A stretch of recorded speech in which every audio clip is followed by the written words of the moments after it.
Well, hello and welcome to Aim in Practice, where we talk about life as a practitioner, wellness in general, and what it means to practice. And today I am absolutely thrilled to have Rebecca as our special guest.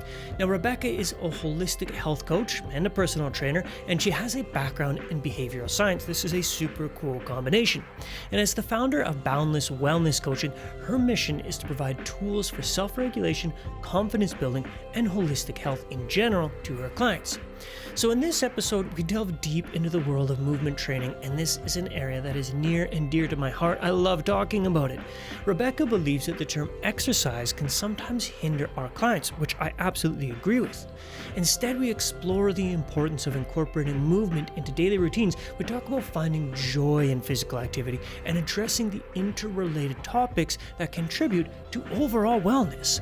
Now, we talk about everything from body scans to tense and relax exercises to visualizations and a bunch of other things.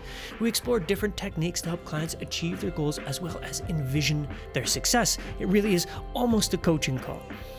Now, after that, we do indeed dig into the world of business and the challenges that come with starting a business. We talk about finding confidence and the impact of technology on our mental health and our relationships, and again, much more. So with all of that, let's jump in. So Rebecca, welcome. Thank you very much. I really appreciate you taking the time to chat. And after going through your website and what you do, I mean, you've got quite a terrific background of things that you've done. Movement practitioner, right? When I was reading your bio, you've been involved in trauma and crisis.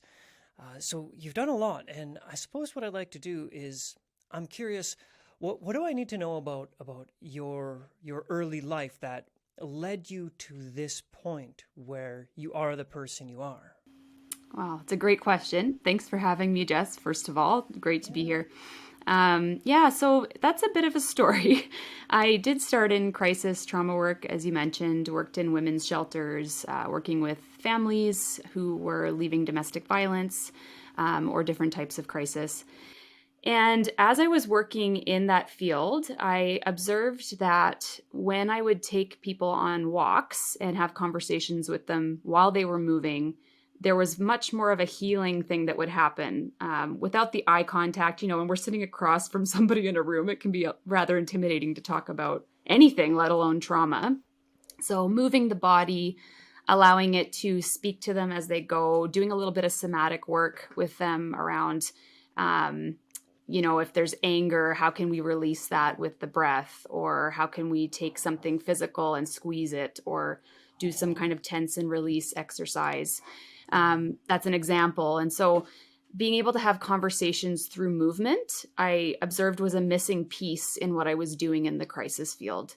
So I decided I would put that into practice a little bit more with my clients. And yet I couldn't quite do a career shift yet. When I was in my early 20s, we didn't quite have the income for a career shift at the time. So I hadn't thought about going into personal training or wellness coaching or anything of that nature. And then something happened in my own life. Actually, personally, I had lost a partner. And when he passed, I had an opportunity to take a look at my life differently and what I wanted to see shift.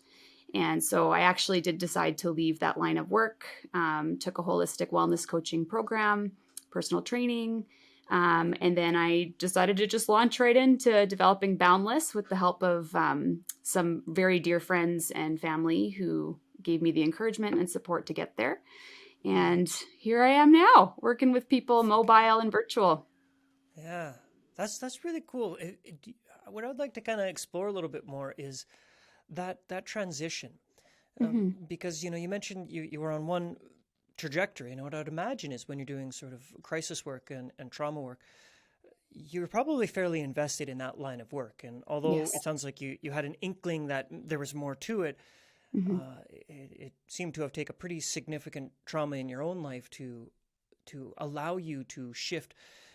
Can you take me through that experience a little bit more and tell me what that was like when you went through that experience? Like what happened inside of you that gave you permission to, if I can use those words, to make such a shift? Well, a couple things. Practically, I'm grateful. I had resources, that come from a loss like that, that allowed me to sort of have the income to make that shift. In addition to that, my husband was going through some mental health challenges at the time. And so we were walking through that as well in our personal journey. And I suppose when he passed, I started to take a look at what was missing in our society. And particularly when it comes to mental health, I think movement is often a neglected piece. We talk about therapy, we talk about medication, we talk about getting sleep and nutrition, all very important things, not negating any of those. But I observed that when we would get outside or when he was playing soccer or doing something active, there was a different energy that would arise in him. And I also noticed that in my clients. And so when I lost him, I decided, movement for me has been a piece of my life that's walked me through anxiety, through stressors, that's helped me heal at different points. And the kind of movement I'm talking about is not specifically for weight loss, though that's, applicable as well if that's a goal. But it's more about how can I tune into my body and regulate my breath with the movement, sort of like yoga, but also applicable to mobility or running or strength training. How can I pay attention to what's going on so that I can heal? And I think that's what led me to the transition was I have to do this. Trauma was... I also, to be honest, I was also quite burnt out at the time. So overwhelmed personally, overwhelmed in my field. And it was time for a change. So it healed me in the process as well. That is absolutely amazing. Yeah. I used to say, and I actually still do say, I've tracked my fitness and my mobility for eons, pretty much since you could get a wearable tracker. I've been tracking things. And if you were to lay out the kilometers per day in which I move, you can track my stress perfectly. Yeah, it's like I bet. How many kilometers I run is a perfect indication of how stressed out my life is. Oh, interesting. So the more stressed, the more kilometers? Is that? Oh, absolutely. Yeah, absolutely. Yeah, I hear that. Totally. Yeah, and and you probably relate to this as well. We can take that to a degree that is unhealthy at points. Like I know I've done that in my life where I become someone who over-exercises to cope, and then my body feels that too. So then it's how do I find that counterbalance where I find the rest that I need, the peace that I need, and the movement that I need. Yeah. Yeah. It's interesting. I just finished doing a lecture on stress and stress management. And one of the topics I was talking about is movement and exercise. And I was telling the same story to the group I was working with. You could track my stress by how much I run. And one of the comments was like, oh, wow, what a great stress coping strategy. And what is interesting is, yes, but is a stress coping strategy, they're all helpful to a degree, right? They're all there for some reason. And I think something that many people who don't have that mechanism miss is the fact that you can overdo it with movement.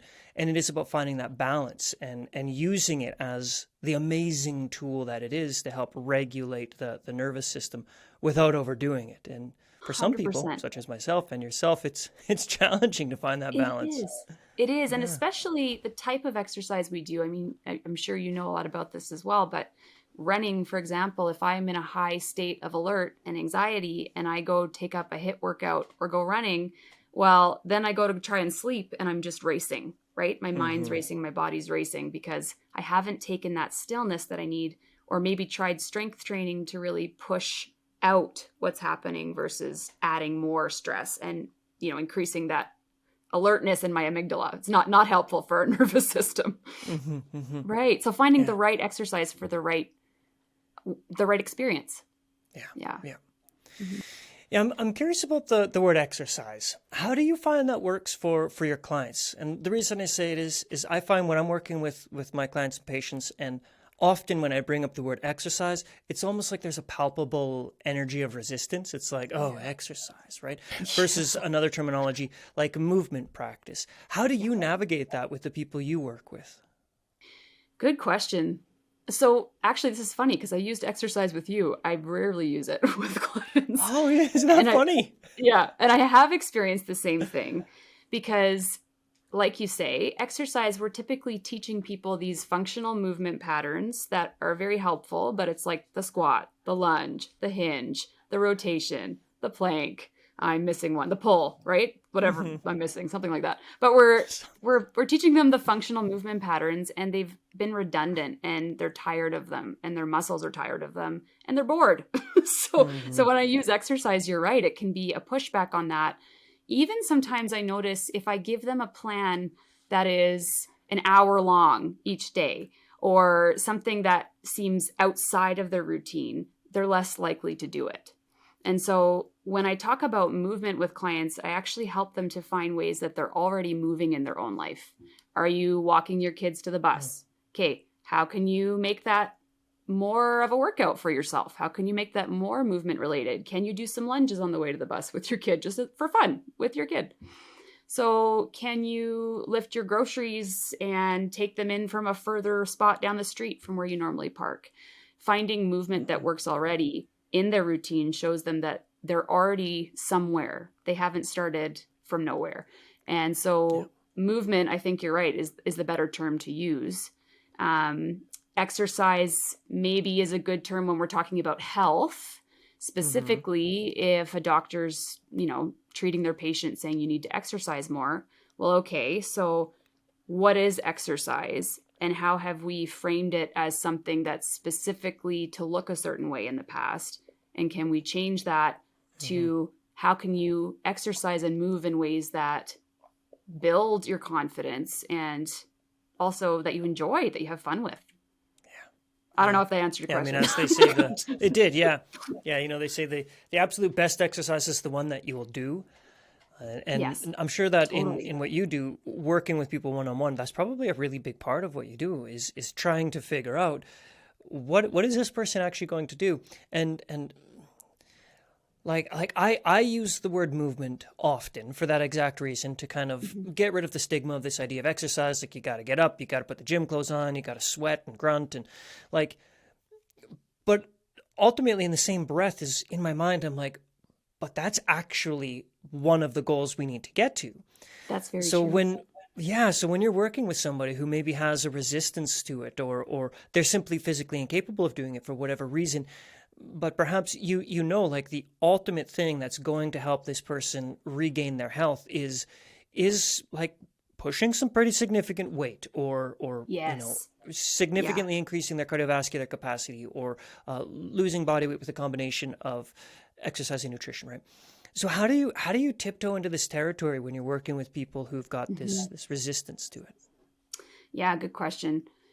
I think by starting with those basics that I talked about. So starting with that idea that it can be fun, it can be enjoyable. And then, yes, there is work to it. But I really believe once we get to the enjoyment piece and we make it fun, we can start to add more weight, right? So if I can introduce a client to doing just 10 minutes a day in their home, maybe they're on a lunch break and they just get up from their desk and do a few squats. Okay, cool. Can you add something weighted to that for fun, right? Like, just see what you can find. Maybe it's a bag of rice or something different. Like, what could it be that you have around you that you could incorporate, even if you don't have weights? Then maybe we add in some more weight. And as they develop that routine, their brain is building this pathway that, okay, like, I've had fun with this before. It's something that I can incorporate. And now I can start to do the work, if that makes sense. Yeah. So, and there's I don't know if you've ever heard of I'm going to botch his name, Frank Forencich, I think is how it's spelled. It's Forencich is the last name, and I never can pronounce it. I have to look this up. But he is an exercise researcher, and he talks about the 3 Ps. So making it playful, making it practical, making it primal, right? So are they enjoying the movement? If not, what can I do to be flexible and shift how they're moving? Yeah. Understanding too, though, that it is a stages of change thing. If a client's not in a place with me where they're going to meet me halfway, then all I can do is what I can do, right? And they may not meet their goals, but that is up to them. But I can try. So I can try to make it playful, fun, enjoyable, find some kind of exercise they like. Is it swimming? Is it walking? Is it running? Something to just get them moving. Is it practical? So again, something they can sustain and fit within their schedule and within their life. Or am I doing it altogether outside of what they're used to? Because that's not going to work. And then is it primal? So does it go back to sort of our evolutionary roots? So one way that I find people really love to move is outside. So like, and that's part of who we are. I think it's in this book, he talks about 99% of our history of movement was spent in the grasslands. And then 1% is spent inside in the way that we've done it. So, can we go back to our roots, be outside, do something with the earth, move in ways that our bodies know how to? So that walking, that very primal instinct to walk, to move, to crawl, to lunge, to reach. How can I incorporate that in? And then I think it's more sustainable when we can hit all three of those P's and make it something well-rounded. And then hopefully the word exercise changes to be a good thing and less intimidating. I like that. So it is very much a tiptoe and a gradual sort of process. And I certainly do like the emphasis that I mean, only 2 of those 3 P's are sticking, likely because they're the ones that like hit most truly for me. And that's playful and primal. What was the third P again? Practical. Practical. Oh, yeah, no, that makes complete sense. Yeah. But I do like the idea of including play and making it fun. I mean, when people are playing, they're moving their bodies, in my opinion, the most optimal way possible. Yes. And they don't even think of it as this is actually really good for my body. So I like that a lot. And primal, that's I mean, huge. The whole functional movement. Absolutely. Movement. Yeah, that's been a pretty you got it. Functional movement, thing. exactly. Yeah. Well, and it's interesting. Like when I think about those things, it's like it's not rocket science, but we change it into something that is intended to take us outside of what we know. And I don't know why we do that. We like to be uncomfortable as people. I'm not sure what that's about, but like, let's just go into what feels good and try it. Yeah. I'm kind of curious to know, have you ever had to coach yourself back into movement? You know what? No, to be honest, wow. I actually have always, this is very weird. I have into snacks, like nutrition, because I love chips. So I have had to coach myself into like sometimes putting those down, Yeah. But no, movement has been something since I was a kid. I've loved to move around. I've loved to be outside. I've loved to be in nature. I love hiking. I love all these different things. And for some reason, I think I just built the routine from a young age. I had my eldest sister, Catherine. She was very much into exercise as well. And she actually got me into it. When you're a little kid and you look up to your sister or your brother and you're like, I want to do it too. So we started doing Tae Bo. Do you remember Tae Bo with Billy Blanks? Like that old, terrible. Totally. So funny. But anyways, we had a great time and we did it almost every day. And it was just like our thing. And then from there, I found I just never stopped. I always loved moving. I didn't like team sports. I hated team sports, but I loved anything that was fitness related, running. I loved beep tests in high school, which is super weird. So, and then through my adulthood, it was something that really regulated my anxiety. Like when I felt high stress or when I felt I couldn't focus, I would do something movement related to clear my head, and it would almost always help. That said, I did go through a period where, and I still have to be cautious about this, where I have to coach myself again into that reverse mentality about exercise. You talked about play being something that is actually the best thing you can do for your body. I don't think that's how you worded it, but that's what I heard. And perfect. So then when I think about that, in the past, I may have done something that was play related and then been like, oh no, I still have to go do my workout. Like I still have to go and like add something to it. So I've actually had to pull myself back a little bit and go, this isn't healthy either. Like you're just taking it and pushing it to an extent that your body's not okay with. And I started noticing that in my knees, like I was doing insanity all the time and those kinds of workouts. And like, I was noticing that all of these HIIT workouts I was doing, which I know now from research, you don't want to do those more than 2 to 3 times a week. But I was doing it like every day. And that was because I built this idea in my head that if I wasn't pumping really hard and getting my heart rate skyrocket high, I wasn't really doing any work. So coaching for me had to be like, okay, Rebecca, like just like rein it in a little bit. You're okay. Yeah. So, I mean, either way, building a healthy relationship with movement. Yes. Yeah. And, totally. I'm curious too that you began by mentioning that you took training in being a wellness coach. And Mhm. within wellness coach, there's a lot more to it than just movement. So what Absolutely. does your practice look like these days? Do you mostly do movement? Do you do a little bit of wellness? Walk me through what you kind of offer. Yeah. So in my program, well, first of all, the program I took was very well rounded in that it took a look at sleep, nutrition, took a look at movement, of course, sunlight, talked a little bit about Ayurvedic. I don't know if you know much about Ayurvedic nutrition. Yeah. So talked a little bit about that. So lots of ideas to build my practice, but my primary focus, honestly, has always been movement for mental health. And so really it's about confidence building, building resilience, using functional strength, cardio, and mobility to help people find sort of their body's voice and connect to it. Sounds like cheesy, but it's true. Like being able to Yeah. hear what our body's telling us and being able to move with that experience. So if I have an injury, how am I paying attention to that area?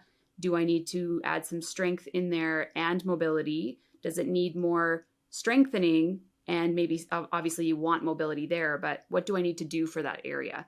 So I add mindfulness into the program as well.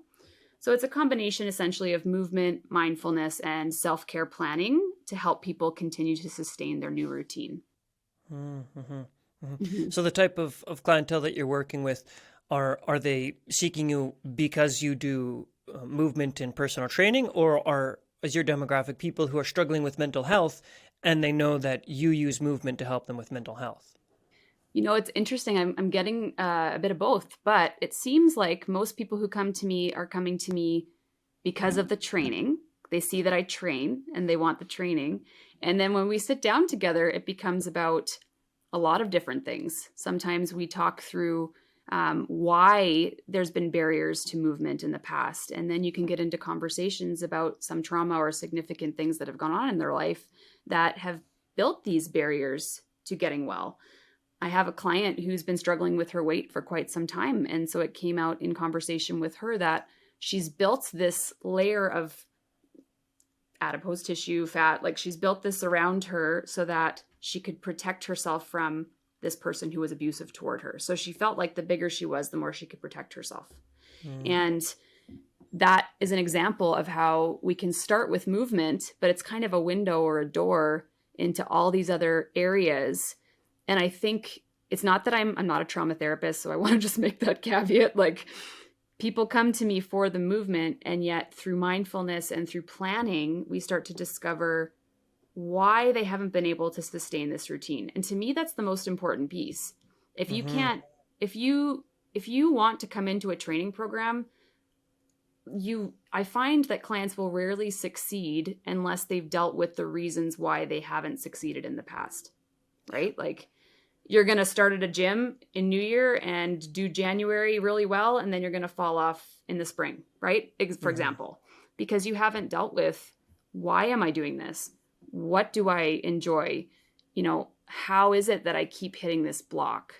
All those Mm-hmm. different questions. So I find it's a bit of both. I do have clients who come to me just for coaching, and we work just for coaching. I always get them moving. It's whatever. But like I always start with them with what their goal is. So if they come to me and they want to talk through, I'd like to build a better mindfulness routine, or I'd like to work on my sleep. Okay, well, let's start there. And then maybe we add in some of those movement pieces, or maybe we stay there. It's really dependent on their goal. But typically I find people are coming for the movement and then moving into some of this other conversation, which is really helpful, it seems. Yeah. Yeah. Yeah, I'm really excited for the era that we're in, with so many more somatic practices becoming more commonly accepted, and people are becoming more aware of it. I mean, it's a small movement still. I think if you're to ask the average person, are you familiar with somatic body work? They'd be like, a who and a what now? Yeah. But in Right. the realm of wellness practitioners, like it's becoming fairly well known, and I'm really grateful for that. And Yeah. what I'm finding is, as a practitioner, as I open myself up and educate myself on this, and I'm more aware of the intense role that one's psycho-emotional state plays on their body. I mean, the body-mind Oh, connection is what TCM is about. Of course, it's built right into it. But But I'm very grateful for this. And I'm curious, when you do have these conversations, are you incorporating any sort of like exploratory parts of the session where, it's like, do you want to move your right shoulder? And if so, explore that movement of the right shoulder. Do you do any stuff like that? 100%. I love Oh, doing cool. stuff like that. So Yeah. typically I start and end every session with some kind of scan of the body. And it depends. Some people aren't willing to go there, and that's okay. Like, I don't force people to do anything they're not comfortable with. But I may have them doing an active body scan where we actually respond to each area. So if I'm sitting up in my chair, I may like have them sitting next to me. We do some deep breathing, focusing on the exhales particularly, and then taking a look from crown to the feet to see where is there tension, maybe where is there a feeling, is there like a shape or a color or texture to that feeling, can you visualize it, what does that feeling need in order to open up, right? Hmm. So perhaps like if there's a tightness in my abdomen, maybe I need to focus on putting my hands here just to respond. And it's not about changing it. I think that's the big thing. Like I don't like the perspective that if there's something going on, we respond by changing it. Like, because your body needs to talk. It wants to tell you Hmm. something. So instead of changing it, we respond with the movement. So, like, listen, what's going on? What would feel good right now for this? Um, and I think that is a really helpful practice for most people because we don't take the time to really go through the whole body and check it out, right? We just do something. And afterward, I think that's why we maybe feel tension or resistance to it. So that's something that I do. I also do visualizations with clients sometimes Cool. as well. So I'll start or end a session with um, visualizing their goal, taking them through a mindfulness practice and breath practice that allows them to see themselves in their goal and achieving it and what that feels like, what they look like, who's around them, finding their circle of supports within that. So things like that, or like I mentioned earlier, tense and relax exercises, Yep. sometimes with anxiety. And like if you're nervous about coming to a workout, which a lot of people are, and because I'm mobile, I go into people's homes often, those are the people that don't like going to gyms quite often. So, because it's like intimidating. So, and it's not that I don't want them to go to gyms. If they can create that confidence to be able to, that's awesome. I think that's great. But when I go to them, I may work on tense and relax because they're nervous to see me. They're nervous to work with me. They're nervous about their bodies and what I might think. So, Hmm. um, taking every muscle and actively tensing it, breathing and exhaling to release it. Yeah. So we may do something like that. That's a few examples of some of the tools that I use. Mhm. When I talk with my clients, and whether it's I'm talking to them about movement practice or nutrition or sleep or any of these pillars or what I call the elements of health, what I find is with the exception of the people who are, so I kind of lump my patients into two categories: the sick that want to get healthy, the healthy that want to get Mm. optimal. So we've got these two categories. Ooh. Now I've noticed that more so in the category of the sick that want to get healthy, there's so much shame surrounding all of these things. It's like Yes. you talk about just like an honest question, like, hey, tell me about your movement. What's that like? Just to get a baseline, and you could just sense this like, I don't want, I'm ashamed. They kind of look away. They're like, I know I should move more, and then you Yeah. like, let's not even get into nutrition, talking about diet. Like, whew, that's so Yes. when you're dealing with that, which I'm sure you deal with a lot, right? You mentioned going into people's homes, and there has to be shame surrounding that. Do you use a similar technique? The tense and relax. Like how do you navigate that conversation to help boost them and uh, help them navigate this feeling of shame? Interesting.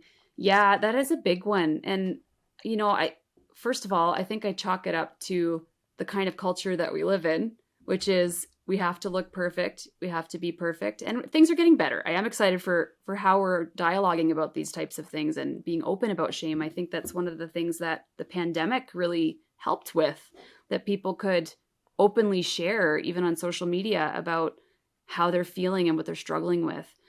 But we still have this hustle kind of culture, right? So there's this mentality that I can't let anybody in until I have it together. And when I meet with a client, sometimes it can start with visualization, but they might not be ready for that yet. They might be too like overstimulated by their shame.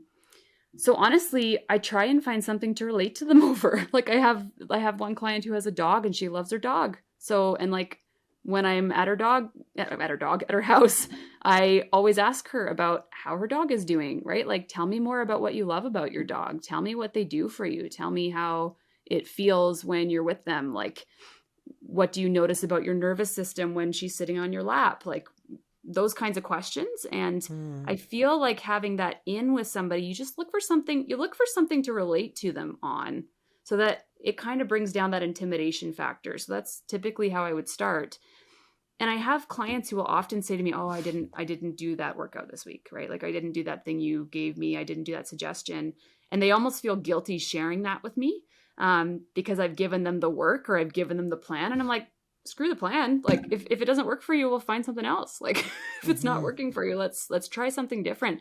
That said, I'm going to keep themes from the plan because this is what you wanted to do. So I will remind them, but like, we don't have to do it this way. So what would work better?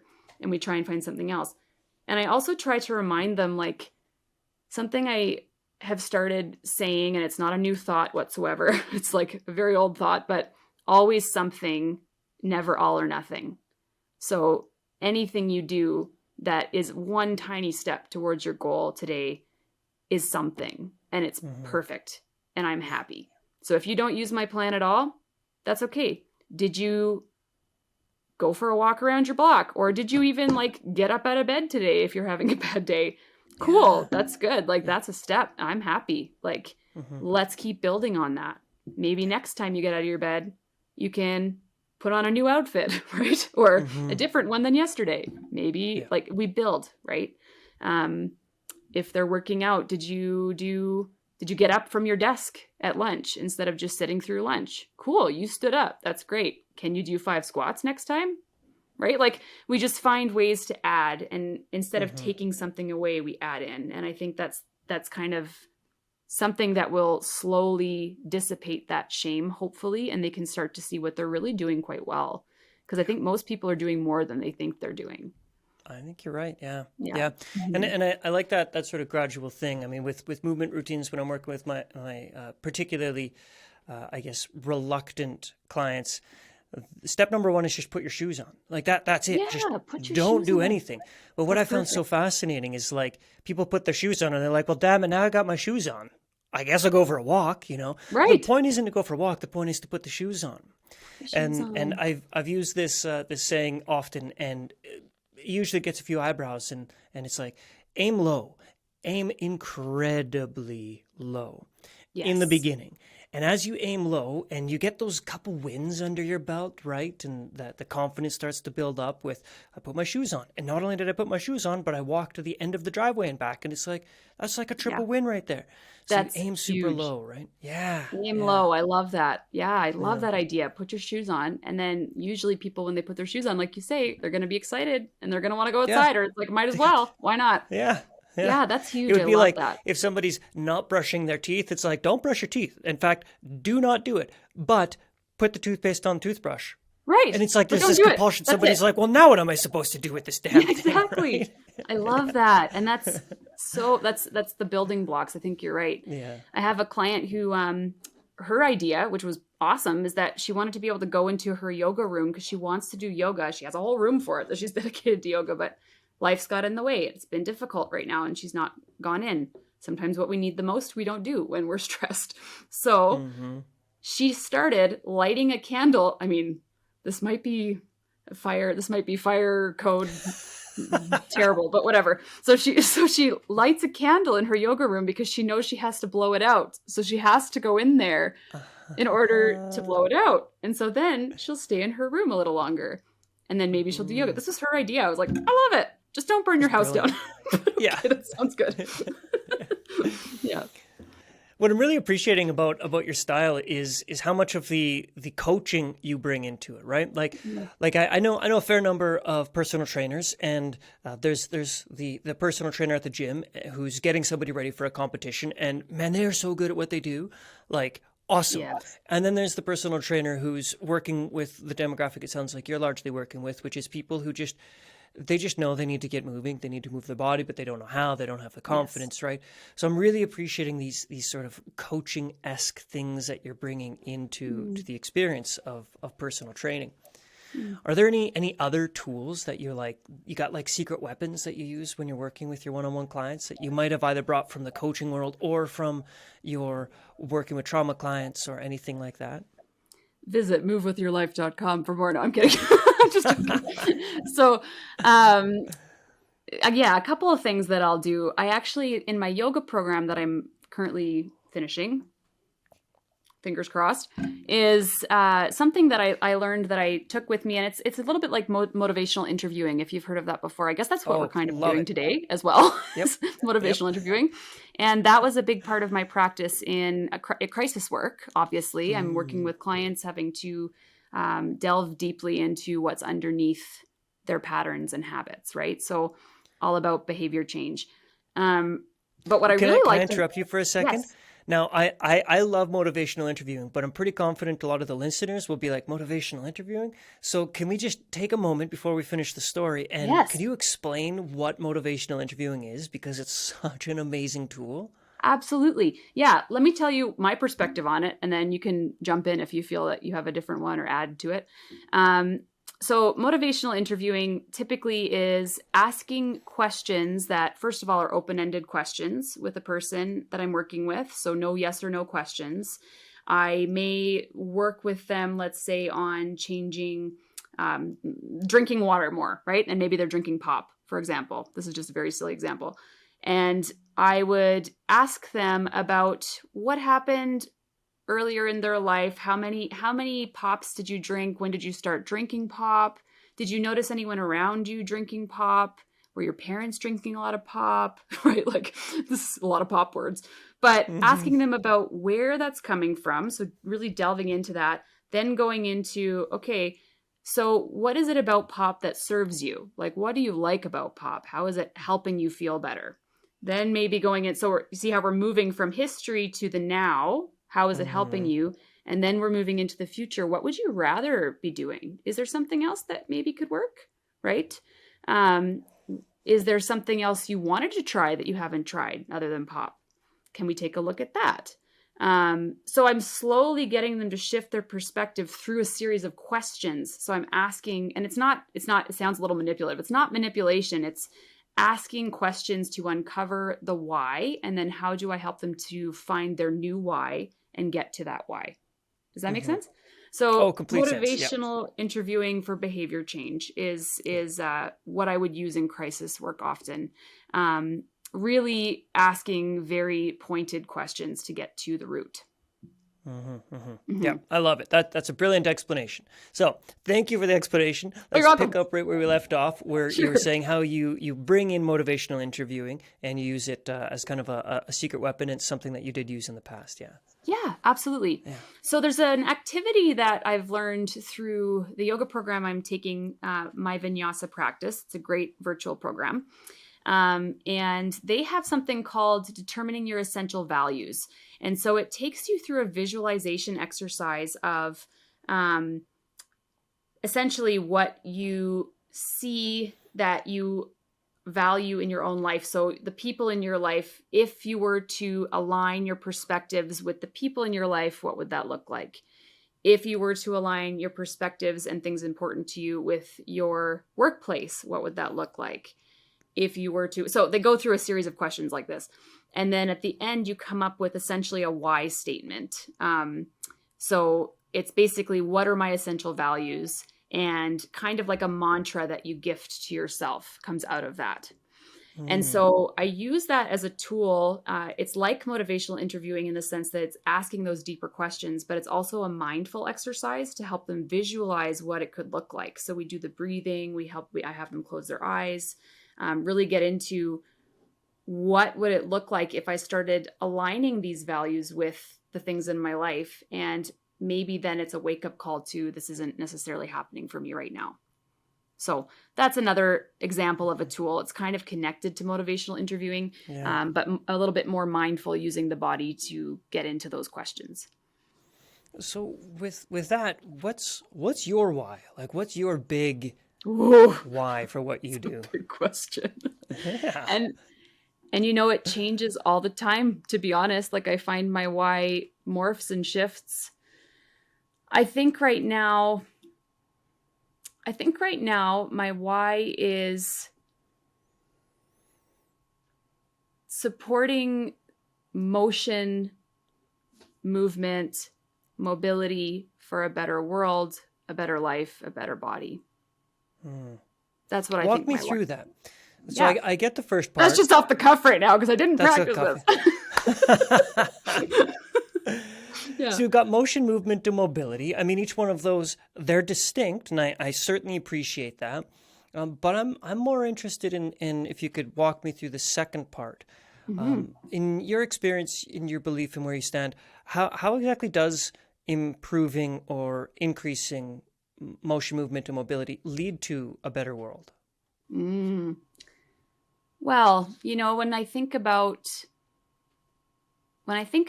how we live right now and the generations coming up at this point, we're very sedentary, right? And we're very glued to our phones. This is not a new thing. We all know this. We're all glued to our phones. But there have been studies to suggest that this type of sedentary lifestyle is akin to smoking like multiple packs of cigarettes a day.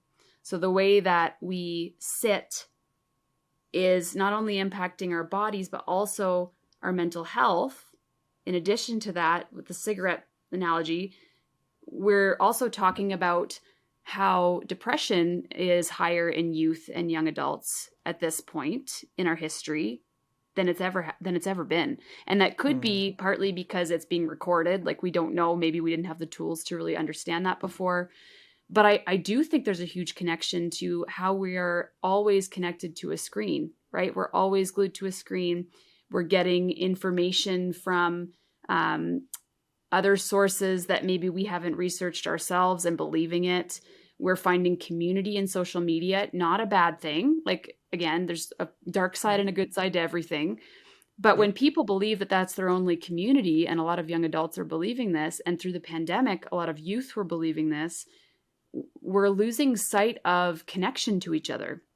So when we move, I believe we're not just connecting to our bodies, we're getting out, we're connecting to the earth, we're connecting to maybe a greater purpose of protecting the earth. Maybe we notice more that's going on around us in climate change when we're not just hunkered down looking at our screen all day, right?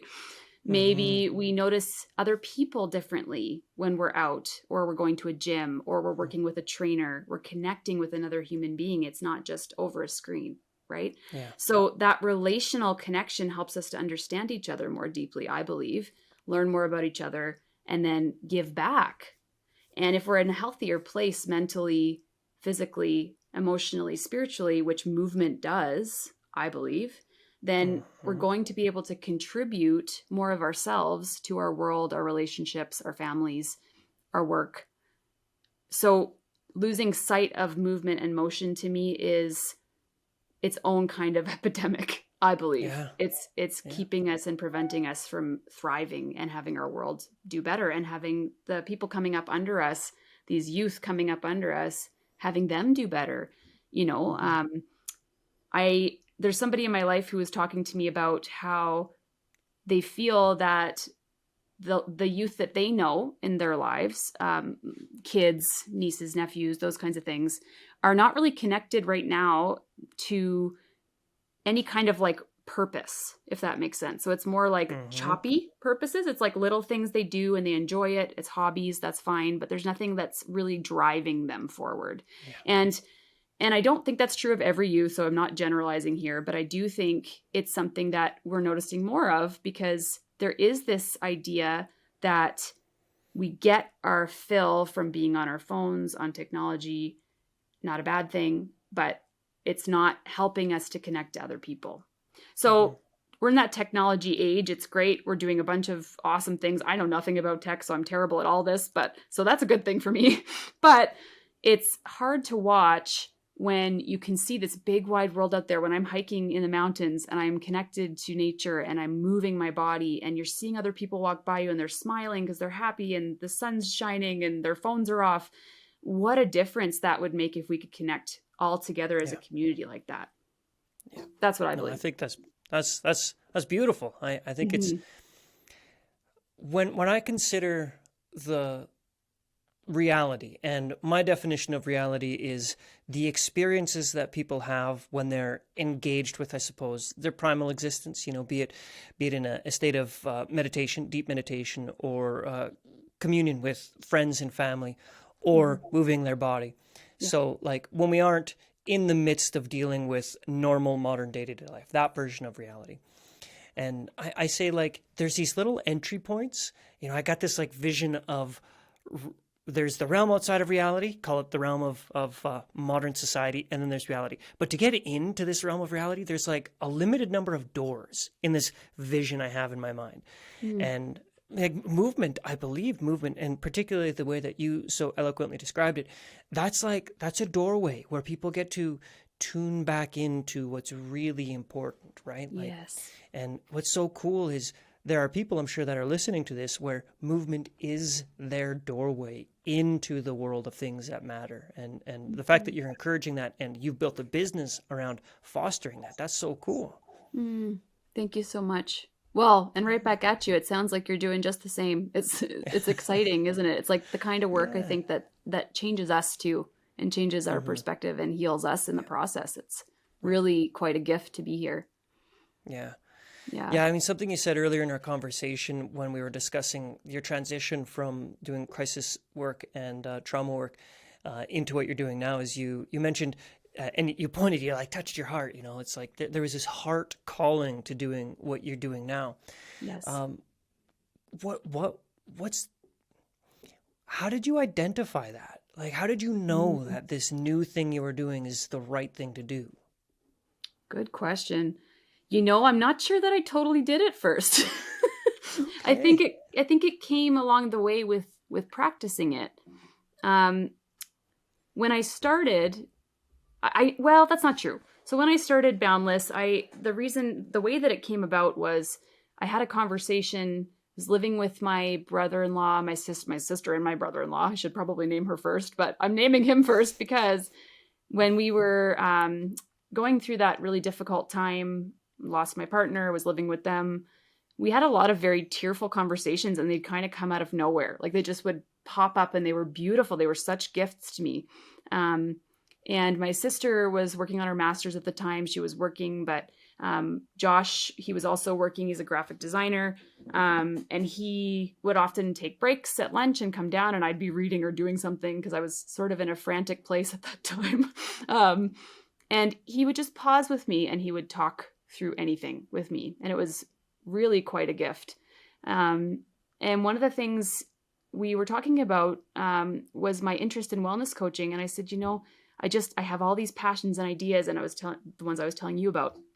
And he helped me really bring Boundless into being and encouraged me to think through what that could look like. And I think I knew in one conversation with him that at that moment, I need to do this. I don't know how, but I need to do this. And that was sort of the beginning or the birth of it. As I went along, obviously, I mean, you probably relate to this too. I think any business owner does, or anybody with a creative idea. You're like, I can't do this. I'm not smart enough. I don't know how to do this. It's imposter syndrome to the max, right? Like, how do I make this happen? I think I need to go take like 5 degrees before I can do all this stuff. And education is important, but it's also, I think, comes from what you know personally and what you've experienced. And so over time and trusting myself, along with the certifications that I have, I was able to slowly build something. And there's just been really nice moments along the way. Like I am doing a movement mobility class at the Ross Carrick Community Center right now. And I remember my first class, and I was doing it. And after I was like, yeah, I love this. Like, it's just so fun. I love doing this with people. It's a class of like mainly seniors right now. And that population is, I think, quite a forgotten one in terms of mobility, movement, helping them become empowered, that they are quite strong, right? So it was so fun. And then little things like starting the podcast. I remember my first interview, and after it, I was like, I love this. This is so fun. And so it's those kinds of things that make me, like, remind me when I'm feeling that I'm not doing well enough. Because in business, it kind of has those peaks and valleys, dips where you're like not making any money. And it's not about that though. Like, it's really, am I growing? Are the people I'm working with growing? That's enough. And then I'll find something for the rest. And so that's how I know. That's how I know it's the right place. But definitely been some doubts along the way, for sure. Yeah, I get that. I could definitely relate to that. Yeah. Yeah, I bet you can. Being a business owner in the wellness space, and being aware of the fact that you're attempting to structure a business that's really coming from the heart, and staying tuned in with that, but at the same time running a business, which is very, very technical. Like, there's a lot that goes into running a business. Like, that's an interesting balance to maintain. You know, it's so easy to not necessarily forget, but maybe forget's the right word, but diverge from the heart calling to the logic calling. Like, this is what seems to be trending. This is what makes sense. This is what. So yeah, I can certainly relate to that feeling. Now, out of curiosity, and it's because anybody who's ever taken a class with me will know at some point in time I am going to say the words, there's this great book. Like, I'm a voracious reader. So awesome. You said something, and immediately this part of me is like, go on, tell me about the books you were reading. Like, when you were in it, when you were in like that, staying with your sister and brother-in-law, what are like the books, the ones that really helped you out? The books that helped me out. So this has nothing to do with wellness, but I'll give you the book that really changed my whole perspective. The Alchemist. You ever read that's the mine Alchemist? too. Is it? No way. Yeah, so good. That is. Okay. That's the one. So cool. Yes. Yeah. And I had it open, and I also another idea of, I think it was my brother-in-law, it might have been my sister, but they gave me the idea to listen to it because I wasn't focusing very well at that time. And so I had my headphones in, listening to Jeremy Irons, like, read it. And then and he has the best voice. And then I had The Alchemist open, and I was just like, I'm sobbing as I'm reading it. It was so beautiful. And I think that idea of discovering your personal legend and not letting any feeling of, disappointment or jadedness or like anything get in the way of just exploring what it is that makes you come alive. And I think that changed that was the book I was reading at their house, and it just changed a lot for me. It really was so beautiful. Another one, not in that transition, but in a different transition in my life that I read was Living Beautifully with Change and Uncertainty by Pema Chodron. Very life-changing read for me at a critical moment in my life. And she's a Buddhist teacher. She talks a lot about how we look at our own challenges and basically take the blame and scapegoating off of others. And it was like a really, really life-transforming read for me. But now I want to know your books. Can you give me 2 books? I need new books. Okay, I'm not gonna use The Alchemist, and I'm gonna do what you did, and I'm gonna go like back to the beginning. And one of the other books that is in a similar vein to The Alchemist is Siddhartha by Hermann Hesse, and it's a quick read. It's like you could polish it off in an afternoon, and that one I probably read yearly. Oh no, you get me talking about books, and it's like, you want me to stop at 2? Get out of here with your 2 books. I'm out. Okay, no. The next one would be Four Agreements. I think that's a must read for everybody. I've heard of it, and I haven't read it yet. I need to read this. What's his name? Miguel Ruiz. I can't remember the first name. Don Miguel Ruiz, I think. That was a profound book, one that I carry the lessons. And then I suppose recently, kind of looking at like a business personal development, The Big Leap by Gay Hendricks.